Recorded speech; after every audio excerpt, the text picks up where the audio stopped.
Mga katropa, panoorin nyo yung video ni Isko. Ayan, kasunod nito. Yorme, bumalik ka na! Yorme, bumalik ka na!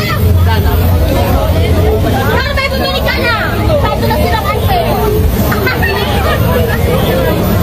Yorme, sobrang gwapo mo! I'm so proud that you are my son. I love you. Mga katropa, pag si Isko Moreno yung nakikita natin na kumakain sa mga bangketa, sa mga karinderya, parang okay lang sa atin, no? Kasi alam natin na galing talaga sa mahirap si Isko eh. Pinagdaanan niya talaga yung kahirapan eh, di ba? Sabi nga nila, araw-araw Jollibee yung ulam nila. Yung pagpag sa umaga, Chicken Joy, sa tanghalian, Chicken Joy, sa hapunan, Chicken Joy. Kaya pag si Isko Moreno nakikita natin kumakain sa karinderya, parang okay lang kasi alam natin yung naging buhay niya nung kabataan niya, di ba? Pero pag ibang politiko na yung nakikita natin na kumakain niya sa mga karinderya, parang iba yung tingin natin, no?